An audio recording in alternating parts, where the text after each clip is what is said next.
Karuta's new frames are stunning and beautiful, and when I say beautiful, I mean they are so creative, so visually appealing that there's no way that people can even pass on some. Like, come on, like look at these, like the tarot card, garden fountain, shining diamond is all right, blueprint, nimbus cloud, a beautiful frame, samurai. I am so excited for Karuta's new era of modern frames to come out. They surpassed even my highest expectations. I'm so excited to see them going forward. If you guys have not already read, there is if we look at announcements here, Craig recently released his State of Karuta 9, which is kind of like a little biography of Karuta that happens every like 2 months or so, 1.5 months, 2 months. There's been 9 so far in the release of the game. Craig released number 9 about a week ago, and he mentioned that they're hiring several talented new designer staff and expect to see some high quality frames released this month. I am so excited. One, because it's historically always been just Craig and Brian running the game itself. If you look at Craig's bio now, he actually changed it, but he was like, it was like looking for like developers for the game. They've hired designer staff. I think Karuta as a game going forward is going to be much more impactful, much more dynamic, and they're going to do a lot more with the game. I'm so excited to see the frames, especially with the new designer staff. Like, come on, like Karuta's new frames are beautiful, and frames are probably the biggest visual component when it comes to designing your card. It literally is the backbone of your card. You know, it's a backbone in which morphs play around, in which dyes play around, and which trims play around. You know, the newer era of the frames, I think, if we go back to Frame Shop here, it really deviates away from this traditional blocky kind of rectangular, very limited feel of a default normal card, and shifts the card to create a space in which the character is visually enhanced in many different ways. I think the modern era of frames, in my opinion, started with like Budokai and Texting Buddy. Those really broke the mold. I call those like the nameless frames. Basically, they don't have a set nameplate.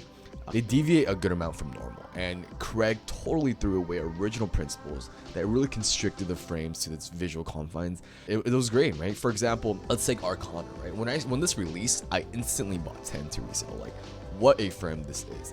Probably the most showy frame in the game at the moment. It literally opens up the visual playing field of the card. It quite literally gives it more space for the artwork to shine through, to show. The frame gives more emphasis on the artwork itself, leaves out the nameplates. Really well done. You know, even Samurai, right? The Samurai right here. Same as Arcana. Frame opens up the artwork, has a very nice set of design, like with the sword and the sickle, whatever that is. Really good colors here as well. In my opinion, I think this is in every way better than the ninjutsu frame and will eventually replace its niche. Not totally replace, there obviously might be more situations where you might want a ninjutsu, but totally fine with this. Texting Buddy right here, released about a month ago, you know, quite a bit ago actually, no, more than a month ago, and I'd say it fits in the same category. I'd even go out and say kind of the same designer, maybe probably working these two as well, because they were the first to you know, break the mold. They're going for way above retail prices right now at like 1,500, 1,400 gems plus because of this fact. The new frames not only reveal artwork a lot more, it actually, you know, like again I mentioned, it breaks the traditional rectangular mold. And let's say like look at my job board, for example. Which card really stands out the most? Like, to me, obviously it's the Aqua, right? Because of the new frame. The Nimbus Cloud frame is amazing. It literally does not have like a rectangular confine anymore.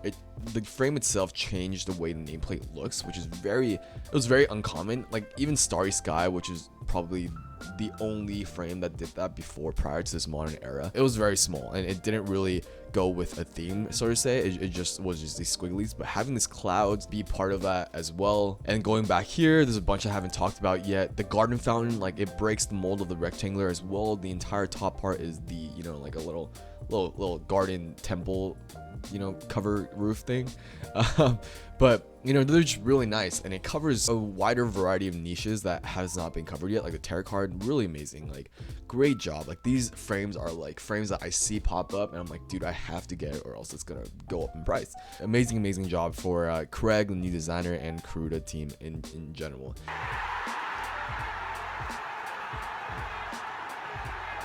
In addition, in the State of the Karuta, Craig teased the Halloween event. So excited. I wasn't here for the one last year. If it's anything like last year's, which Craig said it will kind of be the same. If we go back to this message right here, it started in October 17th, which is tomorrow from the date of recording. So it should start sometime in the next 2 to 3 days.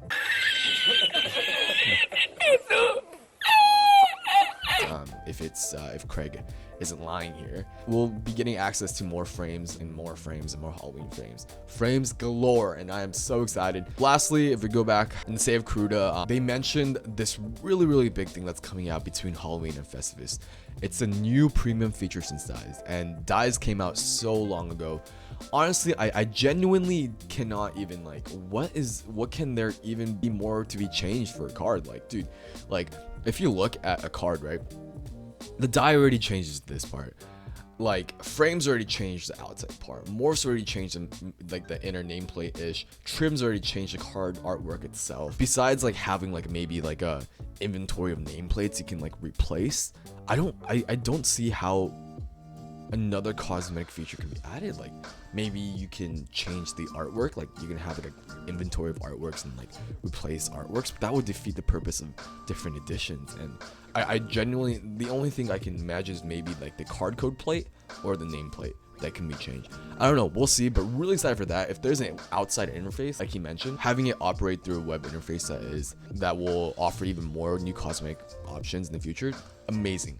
So great, so excited. There's going to be so much more of the game with how much he's hiring and how dynamic it's being. Really excited for how Karuta is going to be going forward. I just want to talk really quick about the State of Karuta because I thought it was pretty important. And lastly, their focus on not making Karuta so much as like an action game, like fighting or like gameplay, stuff like that. Amazing. That's why, people play Karuta in the first place. It's a collecting game, not so much like a battle RPG kind of mechanic sort of game. There's a bunch of other games for that. So yeah, that's all I wanted to say for today's video. Hope you guys enjoyed it, and I'll see you guys in the next one. Bye.